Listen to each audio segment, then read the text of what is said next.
Pendant ces 3 jours saints, nous avons suivi le Christ. Nous l'avons vu se dessaisir de sa vie, ce qui a été manifesté dans le lavement des pieds. En mourant sur la croix, il ne dit pas « tout est fini », mais « tout est accompli ».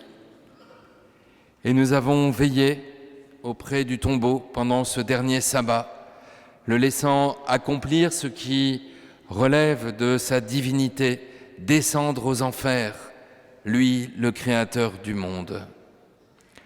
Ce soir, chers frères et sœurs, et vous particulièrement les catéchumènes,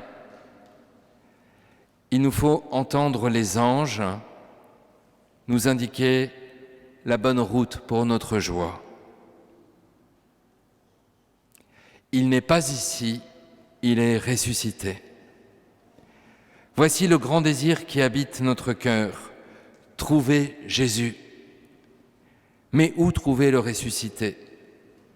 Je sais que vous cherchez Jésus le crucifié, il n'est pas ici, car il est ressuscité, comme il l'avait dit.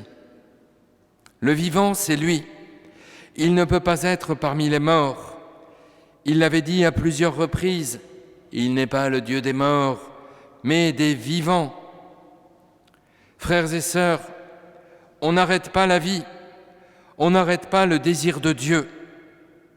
Ce n'est pas en le cachant, en l'effaçant de nos vies, comme le fait si souvent notre société, qu'on stoppera sa lumière.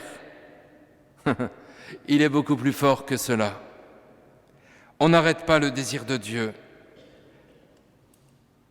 Cette vie-là est plus forte que la mort. Alors cherchez-la, cette vie. Cherchez-le, le vivant, dans tout ce qui est vivant et qu'il faut soutenir et faire germer. Vous trouverez la vie, le vivant, le ressuscité, si vous passez de la mort à la vie, si vous vous efforcez de sortir des tombeaux de la peur, de vous libérer des bandelettes du péché qui vous ligote. Célébrer le ressuscité, c'est se mettre debout pour passer de la mort à la vie et traverser la mer Rouge. Entendons saint Paul nous le dire. Si donc par le baptême nous avons été mis au tombeau avec lui, c'est pour que nous menions une vie nouvelle, nous aussi, comme le Christ qui par la toute-puissance du Père est ressuscité d'entre les morts.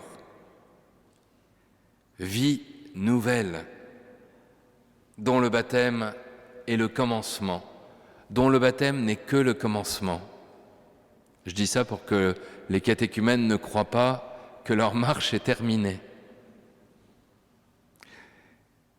Saint Paul le dit, si par le baptême qui nous unit à sa mort, nous avons été mis au tombeau avec lui, c'est pour que nous menions une vie nouvelle.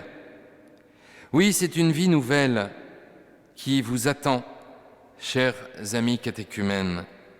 Le baptême, puis la confirmation que vous allez recevoir dans quelques minutes, vont transformer votre vie profondément. Ils vont la transformer éternellement. Aujourd'hui, vous renaissez. Vous entrez dans un monde avec un cœur neuf, avec un regard nouveau. Et ce cœur, c'est un cœur ouvert à l'image de celui de Jésus, transpercé par la lance sur la croix. Oui, le chrétien est un homme ou une femme au cœur ouvert largement. Qu'il est triste de voir des chrétiens sclérosés du cœur. Bien sûr, vous le découvrirez vite, cette vie chrétienne est aussi un combat. Non pas un combat contre les autres, mais un combat contre l'adversaire de notre salut, qui cherche à nous faire tomber dans la sclérose du cœur en permanence. Alors, aidons-nous les uns les autres à ne jamais connaître cette sclérose. Aspirons toujours davantage au Saint-Esprit, qui est la garantie souveraine de ne connaître aucune fermeture des mains et du cœur. Il vous précède en Galilée, là vous le verrez. C'est au lieu même de l'appel de ses premiers disciples que Jésus va précéder ses apôtres, au bord du lac de Galilée, là où il avait appelé Pierre, Jacques, André et Jean, qui avaient laissé leur barque, leur père et leur filet pour le suivre. Mais maintenant, tout a changé. Celui qu'ils ont suivi a été crucifié et a été enseveli. Et voici qu'il est ressuscité d'entre les morts.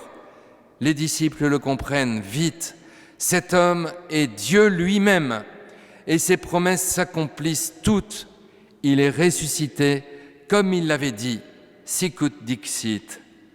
Alors, chers catéchumènes, bientôt néophytes, il va falloir, comme nous, que vous découvriez, que vous redécouvriez quelle est votre Galilée. C'est le lieu de votre appel, mais c'est aussi le carrefour des nations. La Galilée était en effet une région périphérique d'Israël. C'est dire combien Jésus nous attend pour que nous témoignions de lui au prix même de notre vie et de notre réputation. Quelle grande richesse pour un baptisé que d'être le témoin du Christ et de sa lumière dans un monde souvent enténébré. Et c'est la confirmation qui fait de nous tous cela.